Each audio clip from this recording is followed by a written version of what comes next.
You don't have to meet everyone's expectations. You don't need to fit their idea of you.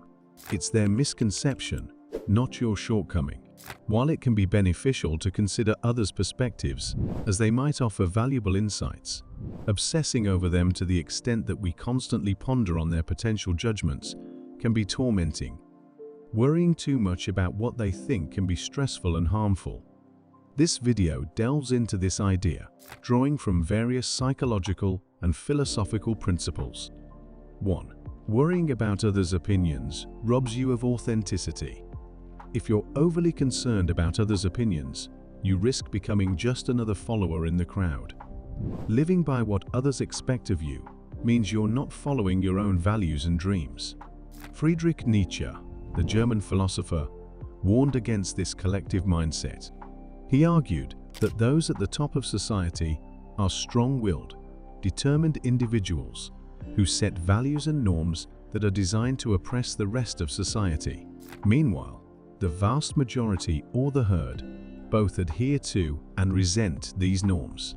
Those with a herd-like mentality prefer dragging others down to their conformist level rather than aspiring to rise above.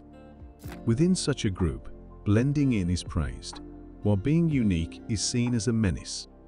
Any deviation from the norm can even be seen as a threat, for people often distrust the unfamiliar. Conformity in such a group is revered, while genuine uniqueness is considered a threat. Nietzsche's message is clear: don't be an oppressor or a follower. Instead, step beyond these roles, embrace your authentic self, and chart your own course. True greatness emerges when one disregards the herd's set beliefs and bravely pursues their own destiny. 2. You're surrendering your control. When we base our happiness on others' approval, we surrender control over our emotions. This mindset leads to highs when we receive praise and lows when faced with criticism. Today, with the prevalence of social media, many prioritize seeking validation from others above all else.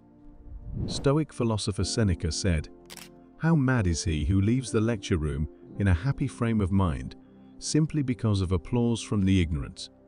Why do you take pleasure in being praised by men whom you yourself cannot praise?" Seeking positive feedback becomes a necessity for joy, leaving our emotions at the mercy of those we aim to please. This can be habit-forming. Often, we're trying to win over individuals we're unfamiliar with, and many of them have fleeting or uninformed views. So why expend energy seeking approval from those we might not even admire ourselves? 3. People's opinions are out of our control. It is pointless to worry about the opinions of others because despite our best efforts through our actions and words, people's opinions aren't up to us. They are mostly out of our control. However, that's not to say we can't sway others' views to some extent. Drawing inspiration from the Stoic concept of the dichotomy of control, philosopher and writer William B. Irvine introduced the trichotomy of control. While the dichotomy distinguishes between what we can and can't control, Irvine's trichotomy presents 3 distinctions: aspects we fully control, those we can't control at all, and those we can influence but not entirely control. People's opinions typically fall into the latter 2 categories, indicating that in some instances, we simply can't change how they view us. This understanding can be liberating. By focusing on our own actions and intentions and letting go of our need for external validation, we can find a more profound sense of peace and self-assuredness. After all, constantly seeking others' approval can be an exhausting and unfulfilling endeavor. Embracing the trichotomy of control encourages us to put our energy where it's most effective, allowing us to influence where we can and accept where we cannot. In doing so, we position ourselves for genuine contentment and self-confidence, regardless of outside opinions. 4. The world doesn't revolve around you. It's a humbling realization that, in the vast expanse of the universe, we are but a speck. This perspective also extends to our social lives. The belief that everyone is watching our every move, hanging on our every word, is often a fallacy. In reality, the majority of people are wrapped up in their own world, preoccupied with their own challenges, aspirations, and insecurities. They're navigating their internal monologues, hoping to make favorable impressions, much like we do. Imagine attending a social gathering. While you might be worried about your attire, your conversational topics, or how you come across, so is everyone else. They're pondering their appearances, their words, and their actions, often too engrossed in their thoughts to excessively analyze yours. Our blunders, no matter how magnified in our minds, usually fade into the background noise of everyone else's preoccupations. Understanding this can be immensely liberating.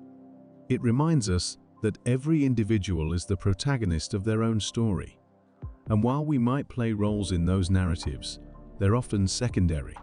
Recognizing that others are primarily focused on their own journeys allows us to release the heavy burden of seeking continuous validation.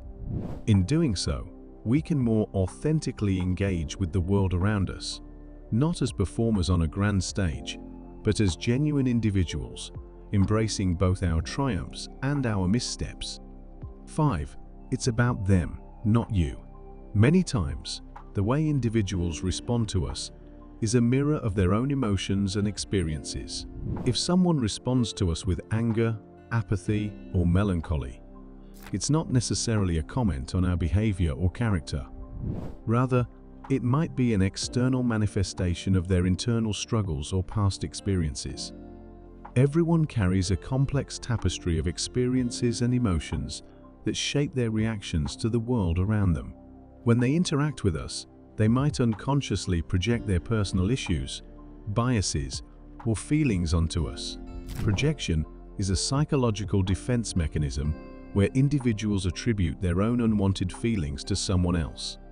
This process can act as a way to deny the existence of those feelings within oneself. For instance, a person who is harboring feelings of hostility might accuse another person of being aggressive or antagonistic, even if the other person isn't exhibiting such behavior. By doing so, the individual avoids recognizing and dealing with their own hostile inclinations. Understanding this can help us not to internalize others' reactions too deeply.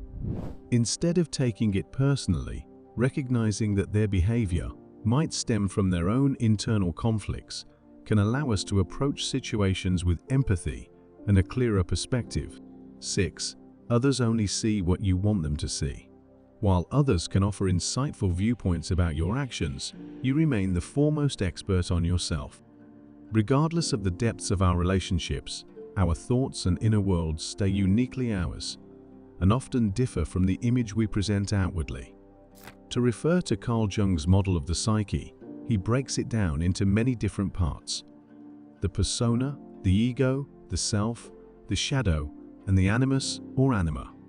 The persona is what we show to the outside world. It is just a thin layer of the self, or, as Jung put it, a kind of mask, designed on the one hand to make a definite impression upon others, and on the other to conceal the true nature of the individual.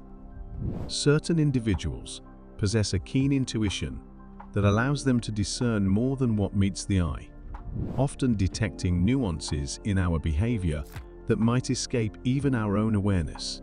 They might see subtle gestures, expressions, or reactions that betray our well-crafted facades.